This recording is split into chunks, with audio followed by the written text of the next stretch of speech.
Shalom. Shalom. Greetings, brothers and sisters.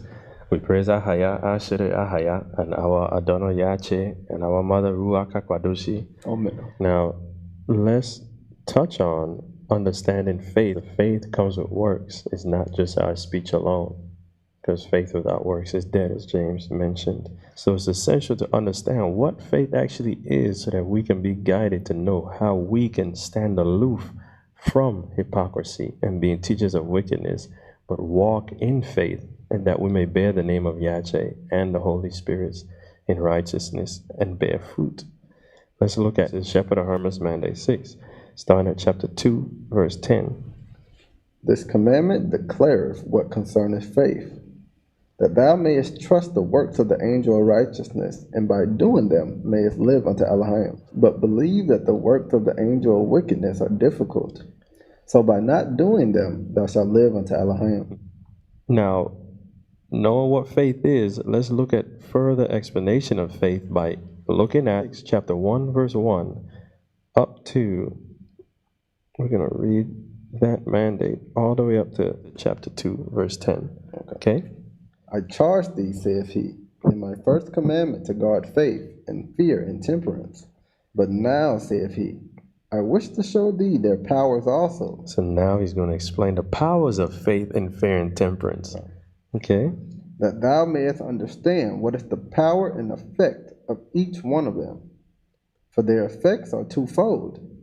Now they are prescribed alike to the righteous and the unrighteous.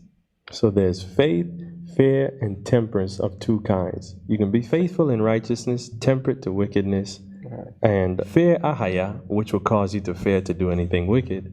Or you can be on the other side and fear the devil and do his works, and be temperate toward what is good and be intemperate toward evil to continue in it, and have faith toward the works of the devil. That's corroborated with Hebrews chapter 2. Who all for their lifetimes for fear of death was subject to bondage. Right, because you were subject to the devil because of fear of death. So you had fear of the devil instead of having fear of Alahayim to do what's right. Yeah. That's why Yache came to purge the heart, so that guilty conscience would be gone, so we could not fear the devil anymore, knowing that we have an atonement and we can walk with a pure heart, fearing Ahayah and doing his will. But it's interesting that he said that fear of death, that's how we were subject to bondage, because people get into that when they did so much bad or so much sin, they feel they can't be saved, and that's exactly what the devil was using. That's Satan's tool right there. Praise Ahayah for really hitting that on the head to identify the works of the devil, of how he uses that guilt to keep us back. All right, so let's continue back in Hermas, Mandate 6. We're at verse 2. Verse 2, all right. Do thou therefore trust righteousness, but trust not unrighteousness. For the way of righteousness is straight, but the way of unrighteousness is crooked. But walk thou in the straight and level path, and leave the crooked one alone. Straight is the way, narrow is the path. That's right. All right. For the crooked way has no tracks, but only pathlessness, and many stumbling stones, and is rough and thorny. So it is therefore harmful to those that walk in it. But those who walk in the straight way walk on the level and without stumbling. For it is neither rough nor thorny. Thou seest then that it is more expedient to walk in this way.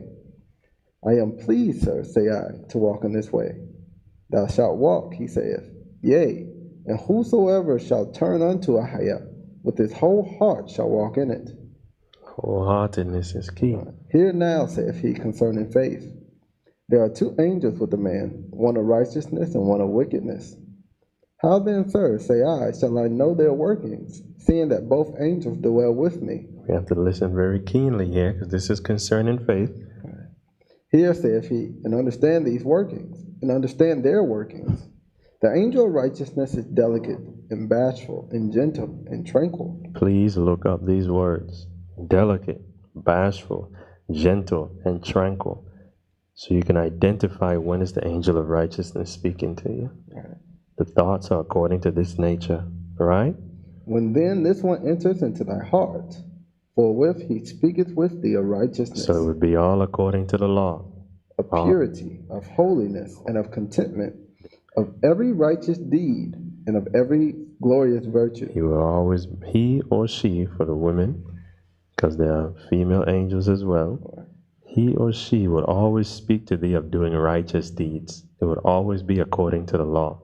It will always be in purity and holiness. Again, please look up these words: delicate, bashful, gentle, tranquil, holiness, purity, contentment, and glorious virtue. Continue. When all these things enter into thy heart, know that the angel of righteousness is with thee. These then are the works of the angel of righteousness. Trust him therefore and his works. So we know. Learn these definitions so that you can identify who is speaking. And when you get to know that voice, this is a part of the growth in the gospel, getting to know the voice of righteousness, to know what to hearken to. Okay? Now see the works of the angel of wickedness. Now look at the opposite side. Pay very much attention to this, right? First of all, he is quick-tempered. Know him by his works. Continue. And bitter, and senseless. So no forgiveness, bitterness. Please look up to be hot-tempered or quick-tempered or hasty of spirit. Right. Look up bitter, unforgiving, and senseless. Right. That's not walking with a sound mind, not thinking of things sensibly and thinking of things in righteousness. Continue. And his works are evil. All right, it'll be against the law.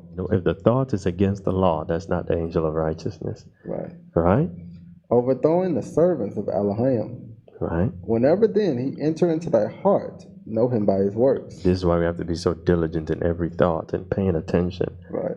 And while you're being diligent, on guard, trying to guard your thoughts, pray, run to Yache, run in your cover, and ask for discernment.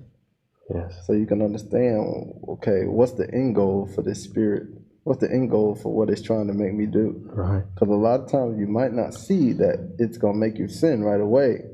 But by doing what you're doing, it might have a ripple effect where it becomes a sin unto you. The devil is crafty.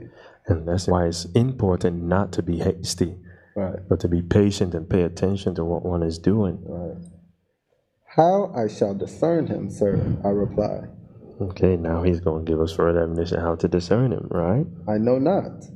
Listen, saith he, when a fit of angry temper or bitterness comes upon thee. You know this feeling.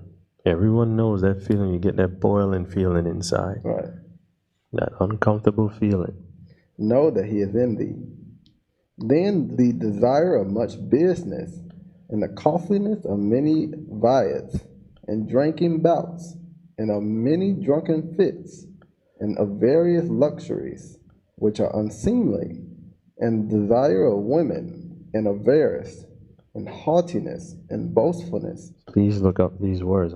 And whatsoever things are akin and like to these. Continue. When then these things enter into thy heart, know that the angel of wickedness is with thee. Do thou therefore, recognizing his works, stand aloof from him, and trust him in nothing. For his works are evil and inexpedient for the servants of Alahayim. Here then thou hast the workings of both the angels. Understand them and trust the angel of righteousness.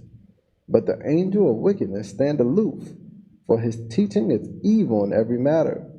For though one be a man of faith, and the desire of this angel enter into his heart, that man or that woman must commit some sin. Notice, he has to enter into your heart. That's why we have to be so attentive and know that it's not just us thinking ourselves. Right. We have to understand that we're being spoken to.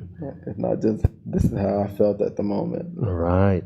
know it for what it is, and keep all the words of the angel of righteousness coming into your heart, agreeing with those righteous thoughts. This ties back into the obedience of the mind in order to come out of the iniquity and bear the faith of the servants of Alahayim. Well, there's something very key in there, because it says, if this angel enters into your heart, that man or that woman must commit some sin. Now, it's very interesting because if you don't know the law, how can you distinguish if the angel of iniquity is speaking to you? You can't. Right. So you're going through your ignorance. That's why it said, my people are destroyed for lack of knowledge, because we don't understand the law. And by not understanding the law, we can't understand when the angel of righteousness or the angel of iniquity is speaking to us. This is what's happening. That's very true. It's very true. Please take heed to this, brothers and sisters, and learn the law. Learn the fruits so that you can really identify the difference and stand on the right side with Yache. And if again a man or a woman be exceedingly wicked, and the works of the angel of righteousness come into that man's heart, he must of necessity do something good. And that just shows you that Alahayim controls all things. So even if a person is completely wicked, they might do something nice, but it's not them doing it. It's the angel of righteousness that Ahayah has placed over them to control them to fulfill whatever will he wanted them to do. So, thou seest then, saith he, that it is good to follow the angel of righteousness, and to bid farewell to the angel of wickedness.